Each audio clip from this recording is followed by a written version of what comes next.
Bonjour à tous et bienvenue sur Mini-Inch, la chaîne d'actualité automobile et des miniatures. Aujourd'hui, on se retrouve et on va parler miniatures à échelle 1/18e.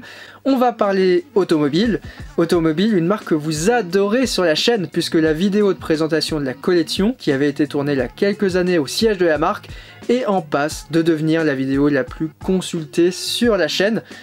Alors, si vous ne l'avez encore jamais vue, c'est le moment d'aller la voir. Je vous mets ça en description pour découvrir quelques centaines d'automobiles. Alors aujourd'hui, on va se restreindre à 5 modèles. 5 modèles qui sont ma sélection de ces derniers mois et qui vont rejoindre la vitrine qui est juste derrière moi. Alors déjà, avant toute chose, un petit changement chez Automobile. Avant, on était habitué à des boîtes qui étaient toutes blanches et depuis quelques nouveautés maintenant, on a l'image du modèle qui est enfin disponible sur un des battants de la boîte et qui propose de découvrir une image déjà de la miniature et également la référence, très pratique pour le rangement et encore plus en magasin. Bon, je vous invite à découvrir mes 5 dernières automobiles, c'est parti. On va donc maintenant passer à la présentation un tout petit peu plus en détail du premier modèle. En l'occurrence, une Mercedes-Benz 500 SL dans sa configuration AMG. Alors pour ceux qui débarquent et qui découvrent Automobile, Automobile c'est un fabricant français de miniatures en résine qui est implanté en Bretagne, qui a des unités de fabrication évidemment en Asie, mais qui produit des miniatures d'une grande fidélité à un tarif assez convenable par rapport à ce qu'on avait l'habitude de voir. Ça fait maintenant déjà quasiment 15 ans qu'Automobile existe, et donc c'est vrai qu'on a quand même aujourd'hui des modèles qui sont extrêmement bien finis, très bien réalisés, extrêmement fidèles, avec des licences, bref. Automobile, c'est un tout petit peu la Rolls-Royce à prix Dacia de la résine en France, et c'est une marque d'ailleurs que beaucoup de marques étrangères, et même de collectionneurs étrangers, voudraient bien avoir chez eux. Alors cette Mercedes, c'est vrai que cette sélection de 5 modèles est un tout petit peu disparate. On commence donc avec un modèle qui est relativement classique, mais ça fait du bien d'avoir des germaniques un tout petit peu flashy. C'est vrai que Automobile a quand même les voitures rouges. Vous avez déjà présenté une BMW Touring rouge la dernière fois, c'est à peu près le même esprit. Et c'est vrai que les miniatures Mercedes, c'est surtout germanique. Je sais pas pourquoi elles ont un tout petit truc en plus. Il y a énormément de chrome en fait, puisqu'on est quand même sur des modèles qui sont relativement Youngtimer. Et en fait, de base, Automobile, c'est un fabricant de Youngtimer à l'échelle d'un 18e. Alors par contre, ce que je vais vous présenter par la suite, c'est plus du tout Youngtimer. Alors si on prend le petit TC ici, on a un superbe exemplaire, flambant neuf. L'avantage d'un cabriolé à l'échelle d'un 18e sur des miniatures résine, c'est qu'elles ne sont pas au vent. Et donc avec un cabriolé, on arrive à découvrir un superbe intérieur. Alors je vais vous le montrer peut-être tout de suite à la caméra. Voilà, on a un intérieur qui est extrêmement ici raffiné, bien décoré. On voit que le petit côté bois au niveau de la console centrale est parfaitement réalisé. Et qu'on est d'ailleurs sur une boîte automatique. Alors c'est vrai qu'on va pas avoir par exemple de reproduction de tissu en intérieur chez Automobile. Ça reste des miniatures quand même d'exposition et pas des miniatures à toucher. D'ailleurs les roues sont fixes, pour information, elles sont collées. Comme d'habitude, c'est vrai que les productions de chez Automobile, on n'a pas grand chose à redire. On a vraiment quand même des lignes qui sont assez fidèles. Énormément de détails, on peut voir par exemple ici sur cette face arrière, on a des optiques qui sont rapportées en plastique, la plaque d'immatriculation, les différents blasons, AMG Mercedes 500 SL. Ici on est sur du décalque visiblement un tout petit peu en 3D, on voit un tout petit peu le film ici. Des sorties d'échappement également rapportées chromées. Là on a une partie en plastique chromé qui est rapportée et le reste sont des parties peintes. La résine permet quand même d'avoir des formes qui sont assez complexes et surtout des lignes qui sont quand même, la plupart du temps, très fines. On peut le voir ici avec un bas de caisse. C'est vrai que sur un bas de caisse d'une miniature type No Rêve par exemple, qui fait beaucoup de Mercedes, on va avoir un tout petit peu moins ce côté détail. Également, l'avantage de ce fabricant, c'est la hauteur de caisse. Ici, elle est quasiment parfaite. On a vraiment le pneu qui est d'ailleurs spécial pour cette série, avec les jantes également qui sont spéciales pour ce modèle, et les petits étriers de frein qui sont parfaitement présents. Ça, c'est vrai que sur une miniature 1/18e de ce tarif, on reste souvent sur la non-présence des disques de frein. Là, ils sont bien présents, bien reproduits. C'est vrai qu'on arrive à peine à mettre un ongle. On a quand même une belle sculpture, on a un pneu qui est en gomme et pas un pneu plastique. que dire de plus sur ce modèle? On va quand même passer à la face avant pour le découvrir un tout petit peu plus en détail. Petit souci de détail, mais je suis certain que ça passera pas à la caméra. On a également le haut du pare-brise hein, qui est légèrement bleuté comme les modèles d'époque. Peut-être les essuie-glaces qui sont un tout petit peu grossiers. On voit d'ailleurs qu'ils débordent un tout petit peu sur le côté droit juste ici. Peut-être l'élément voilà, qui fait un tout petit peu trop. Au niveau de la face avant, on a donc le AMG, puisque ici on est sur une spec un tout petit peu plus sportive que le modèle classique. D'ailleurs, c'est un choix que je ne sais pas pourquoi les fabricants font toujours des modèles sportifs. On a très peu de modèles classiques. Et c'est vrai qu'aujourd'hui, les 5 voitures, c'est des voitures sportives. Hein. On n'a absolument pas les voitures de série de monsieur et madame tout le monde. Faut un bon chèque, je pense, pour s'acquérir à échelle 1. On a quand même une calandre qui est bien rapportée. Il manque la petite étoile, puisque de toute façon, on est sur la version MG. On a donc l'étoile au niveau de la calandre. Les optiques, on a un bon traitement ici. On reconnaît bien le rond Mercedes d'époque. Et on a un bon effet également de cette manière un tout petit peu grillagé d'optique. Et également au niveau des feux en partie basse. Globalement, une belle miniature qui met un tout petit peu d'originalité. Ouais, ça fait déjà penser à l'été, alors qu'on est à peine rentré en hiver. A savoir également que sur ce type de voiture, la plupart du temps, la concurrence peut proposer d'avoir une version qui est ouverte et version fermée, c'est-à-dire qu'on a des accessoires. Automobile fait forcément le choix pour le moment d'avoir des versions qui sont décapotées. Est-ce que ça changera par l'avenir? On ne sait pas.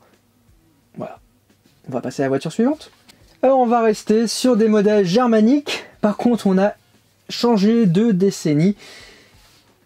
Et même d'époque à part entière, puisqu'on est passé sur la reproduction échelle 1/18e de la Golf 8 dans sa version GTI.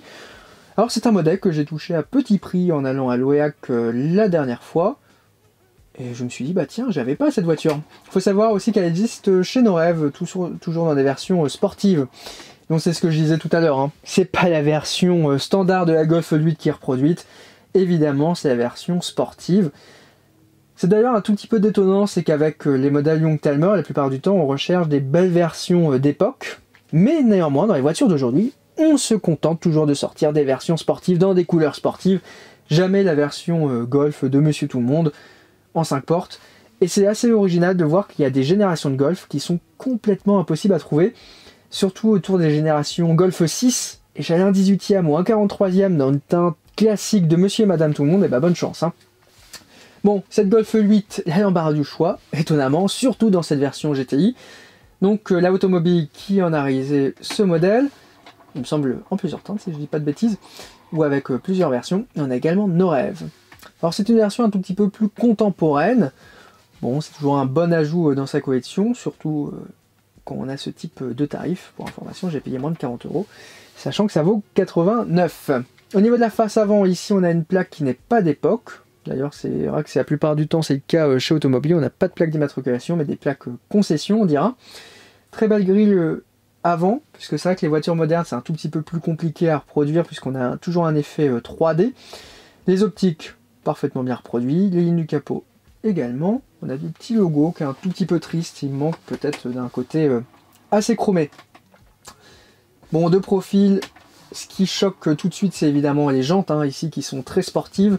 Étrier de frein bien présent. C'est vrai que ça, c'est une amélioration qui est très bien côté automobile, d'avoir ce côté jante et étrier. Je dis ça parce que j'ai déjà eu des miniatures de chez Dana, par exemple, qui étaient quand même à 200 balles, et il n'y avait pas des étriers de frein corrects. Tout de même, à ce tarif-là, c'est bien demandé. En latéral, rien à redire, on est sur une miniature germanique, donc assez peu de détails d'un point de vue stylistique. Et à l'arrière, on a quand même un bon traitement également, hein, avec 2 belles sorties d'échappement. On notera enfin la petite antenne requin en noir. C'est vrai qu'on est sur une teinte qui est un tout petit peu particulière, on la croit rouge. Je pense qu'à l'écran, elle ressort très très rouge, alors qu'elle est sur un rouge bordeaux un tout petit peu pailleté, une très jolie teinte, qui contraste énormément avec les jantes en fait qui sont en version gris argenté. Alors côté intérieur, je vais jamais réussir à vous l'avoir, mais je tente quand même. On a ici des sièges baquets en triton noir-gris avec un arrière légèrement rouge. Le volant est parfaitement bien reproduit. également. Et en fait, des fois, on se pose la question pourquoi certains fabricants ne proposent pas uniquement des maquettes d'intérieur. C'est vrai que ça n'existe pas, mais ça pourrait être original, hein. Puisque là, il faut quand même s'armer de patience pour partir à la découverte de la miniature. Mais c'est toujours très bien réalisé. Et donc, celle-ci, on va être sur le numéro 1366 sur 3000 exemplaires. On rappellera que les automobiles, il y a un petit numéro qui est situé juste en dessous. Voilà, et qui permet donc d'en constituer un modèle absolument unique. On va passer à la troisième voiture maintenant. Alors celle-ci, j'ai longuement hésité, et finalement j'ai également craqué à l'OEAC, la Renault Clio 3 dans sa seconde phase, dans sa version RS. Alors c'est vrai que Renault Sport n'existe plus aujourd'hui, ça fait face à Alpine, et Automobile est quand même un fabricant qui a mis énormément d'énergie à sortir une gamme RS. Il y a tous les modèles quasiment, et c'est vrai que les modèles ont vite pris de la valeur. Et c'est vrai qu'on est un tout petit peu dans une sphère aujourd'hui où les modèles Renault Sport, j'ai l'impression que les gens s'en laissent un tout petit peu, il y en a énormément, et c'est le cas de cette Renault Clio qui visiblement était attendue par de nombreuses personnes et qui reste toujours aujourd'hui en stock. C'est vrai que les productions sont quand même assez importantes. On est quand même à 2000 exemplaires. Pour vous donner un tout petit ordre d'idée, 2000 exemplaires, c'est souvent plus qu'une Solido, c'est quasiment égalitaire avec une petite Norev 3 inch qu'on trouve dans des concessions et qui est offerte aux enfants. Alors ici, on est quand même sur un modèle de collection. On a vraiment cette teinte verte qui est ultra flashy, pas vraiment courante, mais justement, c'est ça que je trouvais très original. Pourquoi au final ne pas profiter de cette teinte qui va mettre un tout petit peu de peps à sa collection? On est donc sur un modèle qui est quand même souvent vu au catalogue, alors toujours dans ces différentes phases, puisqu'on a toujours des recyclages qui apparaissent, et donc c'est vrai qu'il y en a quand même une panoplie, et d'ailleurs Automobile prépare d'autres versions, puisqu'on a une version, il me semble, je crois qu'elle s'appelle Red Bull ou quelque chose comme ça, version noire, qui devrait arriver très prochainement. Niveau de la face avant, pareil, et même détail au niveau que la Golf, on a quand même un effet 3D qui est bien reproduit. Ici on a un noir laqué qui est parfait, et en fait l'avantage d'avoir des miniatures en résine, c'est que ça permet vraiment de faire ressortir les teintes un tout petit peu plus que sur des miniatures en métal, qui sont parfois un tout petit peu tristes. Le moule est parfaitement réussi. Bon, on a des fois des petits débordements de peinture au niveau des vitres. Il faut savoir également que les miniatures en résine, comme les miniatures en métal, sont faites à la main. Donc c'est normal que chaque miniature n'est pas exactement pareille. Je sais qu'il y a des collectionneurs qui sont là. Oh, c'est inadmissible, il y a un décalage de 0,1 mm. Ouais, il y a quand même quelqu'un qui est venu poser cette vitre ici. On est plus sur une maquette qu'un modèle à jouer. Et on peut le voir ici, on a un léger décollement du pare-brise. Ce qui est fréquent en fait sur des miniatures en résine. Alors je dis pas que c'est pas normal, mais c'est fréquent parce que forcément il y a de la colle derrière. Et la colle avec les changements de température, surtout quand il y a des envois, ça n'aime pas. Alors si jamais vous voulez recoller, vous mettez un tout petit pinceau, ou même un cure-dent avec un petit point de colle, et puis ça tiendra parfaitement. Effectivement, vous n'avez pas ce type de problème sur la miniature en métal.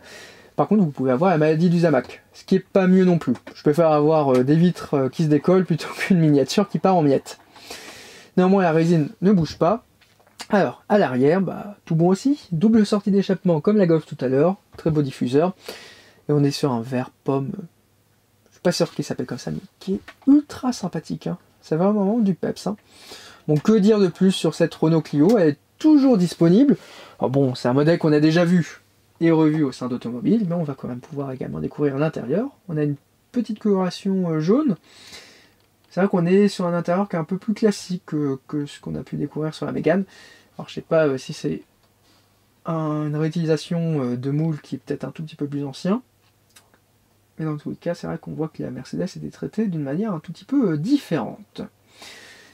Également, des petits étriers de frein. Et on a même la petite mention Brembo sur la face avant. Des jantes à nouveau et des pneus qui sont spécifiques. Pneus qui étaient plus beaux également sur la Golf tout à l'heure. Ils sont peut-être ça manque de marquage, on dira quand même sur la partie latérale. Petit point d'amélioration, on en a toujours. On a quand même ici les répétiteurs qui sont réalisés et reproduit en plastique rapporté. Une miniature qui pèse quand même son poids, comme la plupart du temps les miniatures en résine.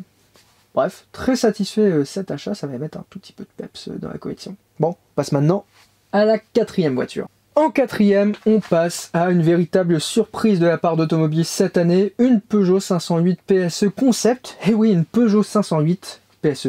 Tout simplement, c'est un modèle qui n'existe même pas en miniature. Voilà, c'est clair.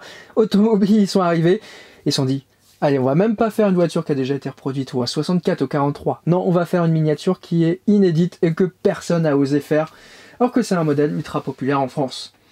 Alors pour la petite histoire, cette miniature est aussi à découvrir dans la vidéo essai de la Peugeot 508 PSE 2023, et d'ailleurs aussi découvrir là où j'ai acheté, en l'occurrence dans un bricomarché. Oui, allez voir cette vidéo, ça vous explique absolument tout.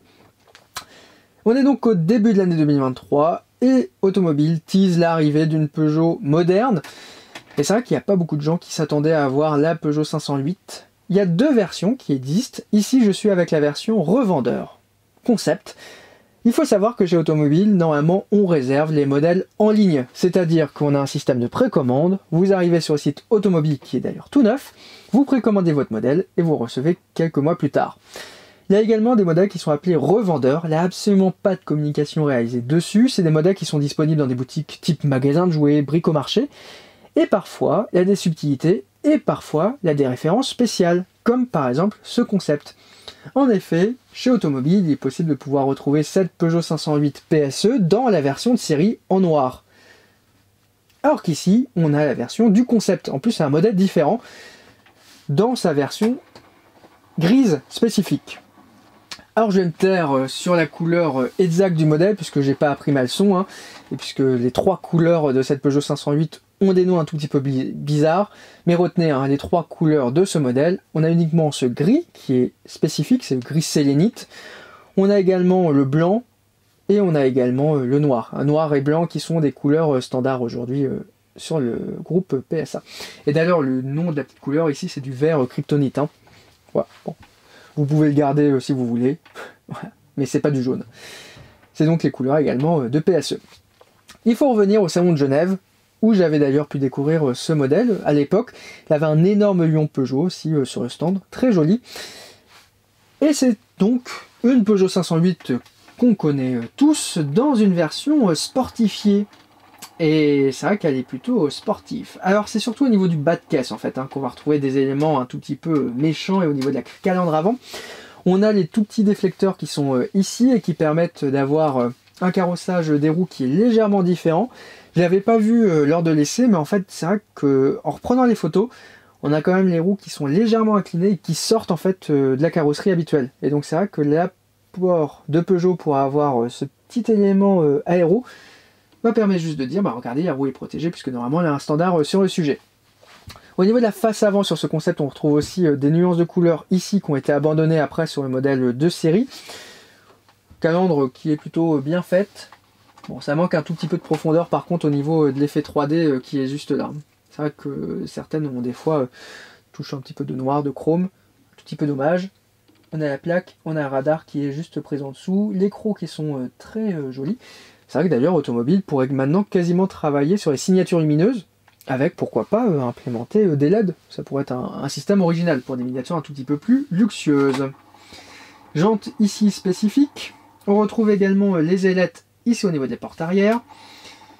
Et vous l'aurez noté depuis tout à l'heure, on a aussi des ailettes qui sont présentes juste ici sur la custode arrière. Alors ça c'était présent sur le concept et c'est plus présent malheureusement sur la voiture de série pour des raisons d'homologation. Et c'est en fait ce qui fait la différence entre le modèle de série et concept, ces petites ailettes ici. Avec 2-3 autres différences, mais extrêmement subtiles. Et de la partie arrière, on a ce méchant diffuseur double sortie d'échappement qui fait toute la largeur de la voiture et qui est souligné par deux ailettes.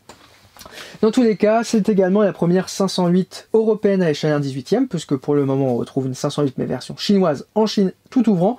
Et c'est la 508L, il me semble, qui est l'empattement un peu plus proche d'une DS9. Donc pas vraiment le même modèle que l'on a chez nous.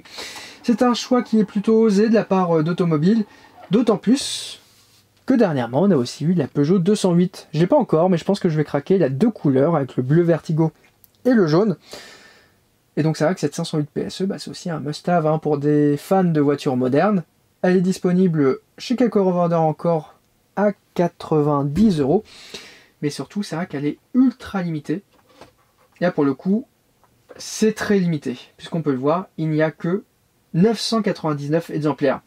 Alors pour vous donner un tout petit contexte, aujourd'hui la Peugeot qui vient de ressortir sur sa boutique en ligne des 1,43e, il y en a 800. Il y a 800 1,43e disponibles sur la boutique en ligne Peugeot, et il y en aura encore plus chez Nos Rêves.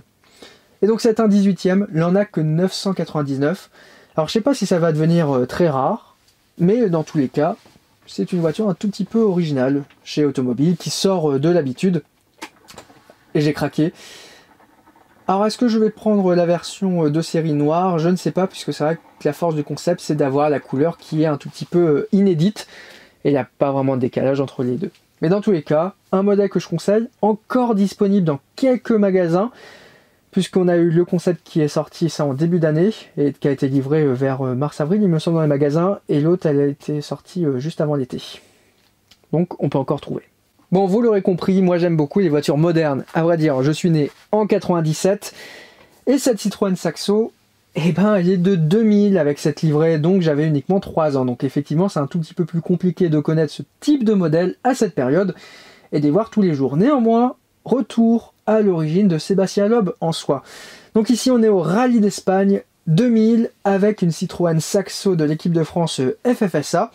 D'ailleurs, il me semble qu'il y a encore des places pour l'opération Rallye Jeune cette année. N'hésitez pas à aller consulter si vous avez moins de 25 ans. C'est à faire, c'est à faire. Aujourd'hui, avec des toutes petites 208 rallyes. Et donc, sur ces premiers rallyes, on avait donc Loeb et Daniel Elena qui roulaient avec cette Citroën Saxo. Un modèle osé de la part d'Automobile. Ça change des traditionnels Zara, C4, DS3 qu'on a vu et qu'on a revu. Un modèle qui n'existe pas encore à l'échelle 1/18e. Et c'est vrai qu'aujourd'hui, sur le marché, seul Automobile pouvait ressortir. On est sur une base absolument Youngtimer, la Citroën Saxo. Déjà, elle existe quasiment que chez Automobile.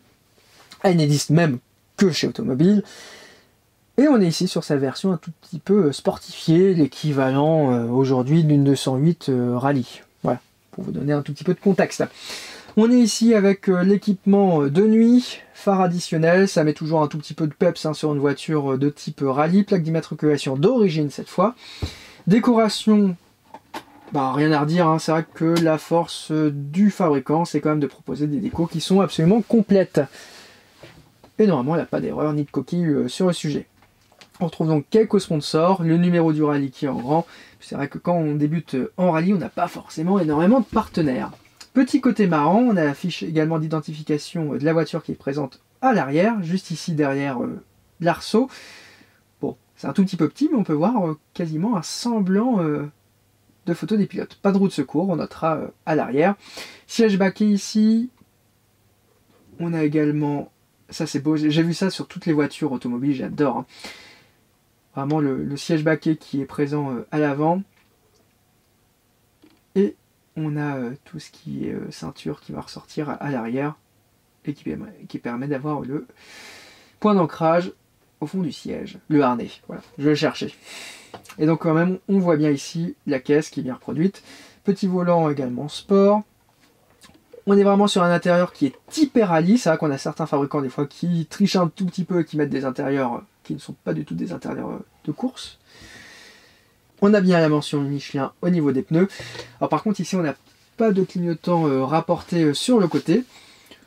Bon, un modèle un tout petit peu plaisir celui-ci. C'est vrai que j'aime bien les modèles de rallye un tout petit peu originaux, même si je suis vraiment de la génération, moi Subaru Impreza, début des années 2000. La Citroën Saxo ça combine bien et puis c'est un modèle qu'on voit encore beaucoup en rallye pour les jeunes.